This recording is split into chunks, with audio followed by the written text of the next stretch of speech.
Back to Hardball. Tonight I have the honor to present the Hardball Award to someone I've come to know on this show as a bright, sometimes feisty, but always clear voice of South Florida, U.S. Congresswoman Debbie Wasserman Schultz.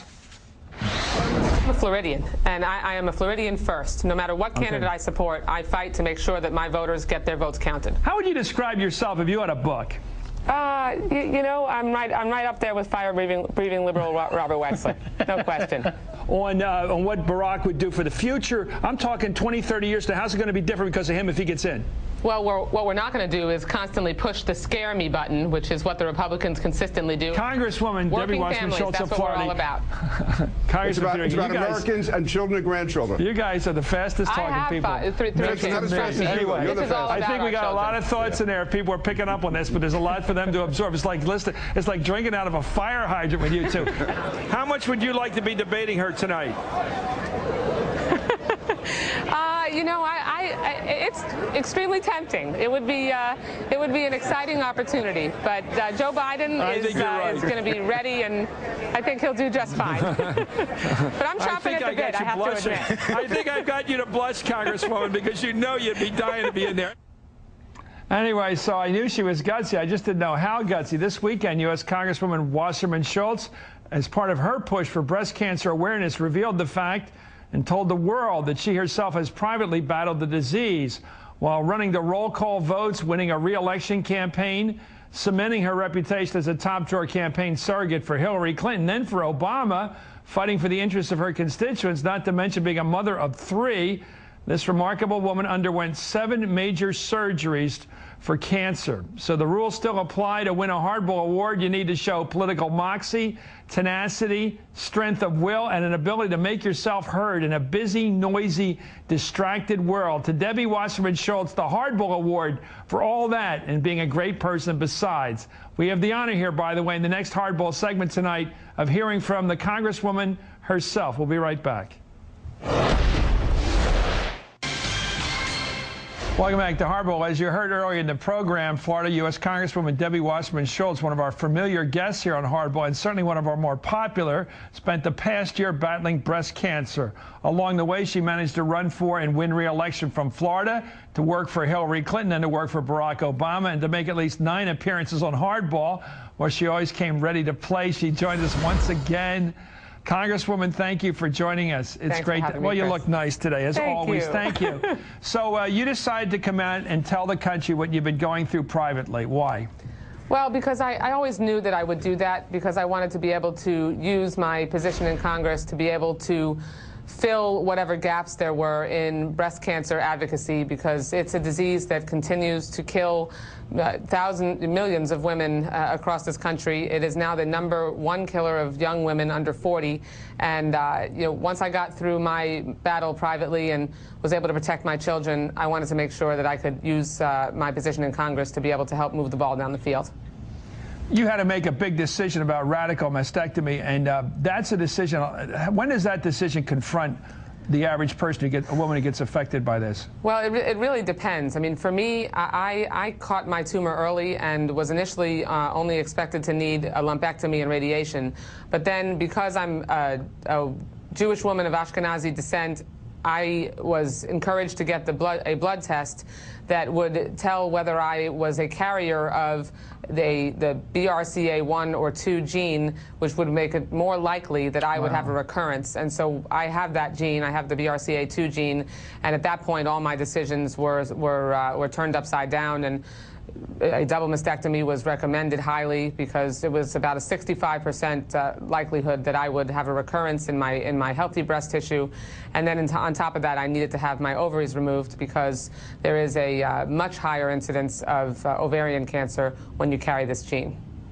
And you must have been thinking about your family as well as yourself the whole time. Oh, yeah. I mean, my focus was, I have young children, as you know, and my focus was to make sure that that I protected them. You know, cancer is a very scary thing. It's a scary thing for anyone, but especially for 8- and 4-year-olds, which my kids were when I was diagnosed. And I wanted to make sure that I could get all the way through it and be able to come out the other side and confidently tell them that Mommy's going to be okay, and I'm going to be around to torture you for a very long time. And I was able to sit down with them very casually the other night and share the news with with them. They knew I had surgery, but they didn't really know the details. And now they do, and I was able to answer their questions. And well, I like you so much, and I'm just so glad you're getting through this. Let me ask you about this. How do you keep the energy up? Because I've watched you on this program battling it away with Wexler and the rest of the gang and battling with me. And I think you've always been out there trooping out there for first for Hillary, who was your first choice, and then for Barack Obama, your second choice. You enthusiastically, you're one of those people who really did make the turn when you had to, when you saw the option you had to play. And yet all the time I sensed that you were at the top of your game. How do you deal with the energy problem, the personal energy loss when you had to go all this therapy? Well, I was... The surgery and all the loss of energy that goes with it. A lot of people think, you know, if you're going to have to engage in all this kind of radiation and all this stuff and whatever else you had to endure, it wears you down. Well, I was fortunate. I didn't have to have chemo or radiation, so those debilitating treatments I didn't have to go through. But seven surgeries is definitely a challenge during the course of a year. But honestly, you know, what got me through was being able to have so many balls in the air, not having to dwell on what was going on for me personally. I have faith in medicine and faith in my doctors and faith in God, and I, you know, kind of combined all of those and just, you know, just point me in the right direction, tell me what I need to do, and I just moved all the way through it. So, well, I have a lot of faith in doctors too, but you had to make a big decision. You know, there's a lot of dispute in the New York Times the other day, a big medical report out of New England that said some of these prostate, the way people deal with it, just not to give anybody bad medical advice on this show, but a lot of questions raised, by the way, about prostate exams and things like that. Apparently the numbers in the case of breast cancer are still very good on the side of early detection and early action, really are. Right? Absolutely, and that's why I'm filing the Early Act this week, which is the Breast Cancer Education and Awareness Requires Learning Young Act of 2009, and it's targeted towards an education campaign that will try to make young women under 40 more aware of their risk factors, more aware of the at-risk populations that they might be in terms of their risk at carrying the genetic marker, making sure that young women have the opportunity to get some assistance through a grant program, because there are unique issues, Chris. When you're a young woman and you're diagnosed with breast cancer, you know, if you're single or if you haven't had children yet, if you go through chemo and radiation, your fertility is almost certainly compromised.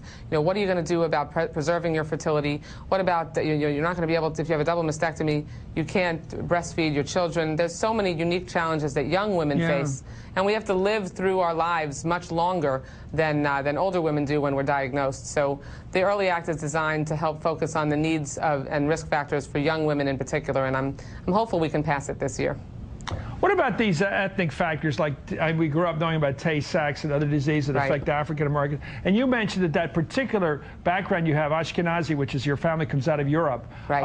How many, are there any other aspects to that people want to know about? Just the background issues with regard to probability of facing a problem? African American young women are also much more likely to carry the gene. It's still, you know, it's a small percentage of people in the population that are carriers of this gene, but among those populations, it's much higher. Like, for example, the numbers for Jews is 1 in 40. 1 in 40 Jews, because our population has shrunk since the Holocaust.